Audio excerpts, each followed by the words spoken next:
Ahmedabad pre-monsoon કામગીરી અંગે મળી બેઠક. અધૂરી બધી જ કામગીરી ઝડપી કરવા માટે અપાઈ સૂચના. વરસાદના સમયે પાણીના યોગ્ય નિકાલની કરવામાં આવી વ્યવસ્થા. સફાઈની કામગીરી અને દવાના છંટકાવ યોગ્ય રીતે કરવાની સૂચના અપાઈ. કંટ્રોલ રૂમના બધા જ નંબર ચાલુ કરી નગરજનોને યોગ્ય સુવિધા આપવામાં આવી. આ વર્ષે વરસાદના સમયમાં શહેરીજનો પરેશાન થશે કે કેમ? આજે પ્રી મોન્સૂન પ્લાનની સમીક્ષા બેઠકમાં સમસ્ત અધિકારીશ્રીઓને નગરજનો વરસાદની ઋતુમાં કોઈ પણ પ્રકારની હાલાકી ના ભોગવી પડે તેવા સૂચના આપવામાં આવી છે. એમાં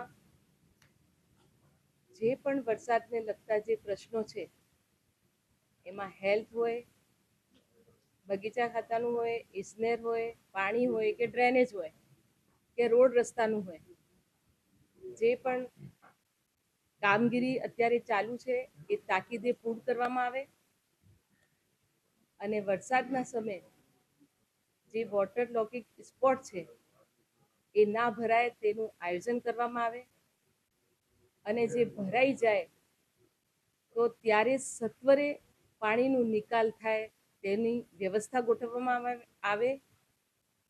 એની સાથે સાથે આખા મહાનગરમાં કેચપીટોની સફાઈ તાકીદે પૂર્ણ થાય.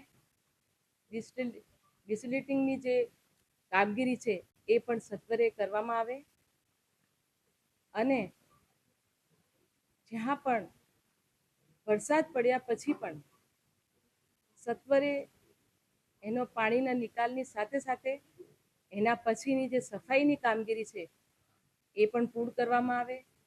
દવાનો છંટકાવ કરવો હોય કે ફોગિંગ હોય, દરેકે દરેક જગ્યાએ કરવામાં આવે એવી સૂચનાઓ આપવામાં આવી છે. અને વરસાદમાં લગતા દરેકે દરેક પ્રશ્ન સ્ટેન્ડ બાય સોલ્વ થાય.